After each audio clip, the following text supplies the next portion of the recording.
আমরা সিদ্ধান্ত নিয়েছি যে ইনশাআল্লাহ বাংলাদেশের মানুষের সমর্থনে বাংলাদেশ জাতীয়তাবাদী দল আগামী দিনে সরকার গঠনে সক্ষম হলে এই শহীদ পরিবার যারা আছেন, জুলাই যোদ্ধা যারা আছেন, জুলাই আন্দোলনের যারা শহীদ পরিবার বা যোদ্ধা আছেন, তাদের যে কষ্টের কথাগুলো যে কয়জন ব্যক্তি, যে কয়জন মানুষ তুলে ধরেছেন কষ্টের কথাগুলো, এই কষ্টগুলোকে যাতে আমরা কিছুটা হলেও সমাধান করতে পারি। যাকে আমরা হারিয়ে ফেলেছি তাকে তো আমরা ফিরিয়ে আনতে পারবো না, কিন্তু যারা পেছনে রয়ে গিয়েছেন সেই পরিবারের সদস্যদের বিভিন্ন সুবিধা অসুবিধাগুলো যাতে দেখভাল করতে পারি এই মুক্তিযোদ্ধা মন্ত্রণালয়, কারণ তারাও একজন মুক্তিযোদ্ধা, তারাও আপনারা মুক্তিযোদ্ধা হিসাবে আপনারা গণ্য। 71 সালে এই দেশের মানুষ, মুক্তিযোদ্ধারা এই দেশের স্বাধীনতা অর্জনের জন্য জীবন দিয়েছিলেন। এই দেশের স্বাধীনতা অর্জনের জন্য যোদ্ধারা ত্যাগ স্বীকার করেছিলেন। ঠিক একইভাবে 24-এ যে যোদ্ধারা যুদ্ধ করেছেন তারা স্বাধীনতা সার্বভৌমত্ব রক্ষার যুদ্ধ করেছেন। স্বাধীনতা সার্বভৌমত্ব অর্জিত হয়েছিল 71 সালে, তাকেই আবার রক্ষা করা হয়েছে 2024 সালে। সেজন্যই মুক্তিযোদ্ধা মন্ত্রণালয়ের মধ্যে আমরা আরেকটি ডিপার্টমেন্ট তৈরি করব, যাদের দায়িত্ব হবে এই মানুষগুলোর দেখভাল করা। ইনশাআল্লাহ।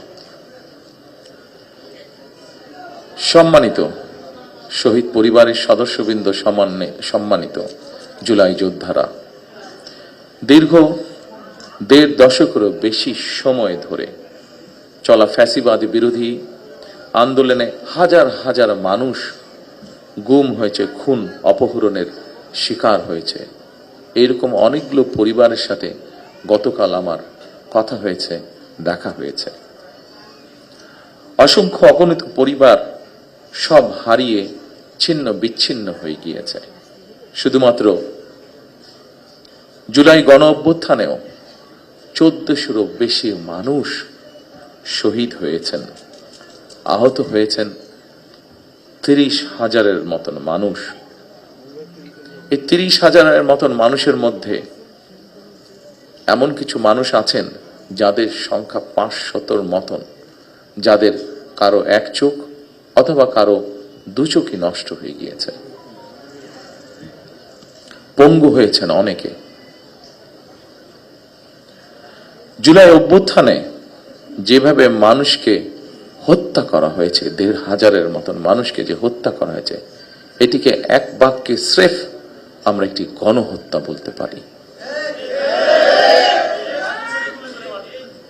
জুলাই গণ অভ্যুত্থানে যারা বিভিন্নভাবে আহত হয়েছেন তাদের অনেকেই আজকের এই অনুষ্ঠানে উপস্থিত আছেন, আমাদের সামনে বক্তব্য রেখেছেন কেউ কেউ।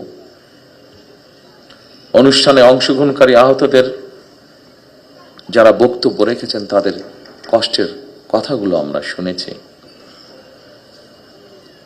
প্রিয় ভাইরা, আপনাদের কারণেই, আপনাদের সাহসী ভূমিকার কারণেই যারা শহীদ হয়েছেন, যারা আহত হয়েছেন, আপনাদের সাহসী ভূমিকার কারণেই ফ্যাসিবাদী চক্র শুধুমাত্র রাষ্ট্র ক্ষমতা নয়, বরং এই দেশ ছেড়ে পালিয়ে যেতে বাধ্য হয়েছে।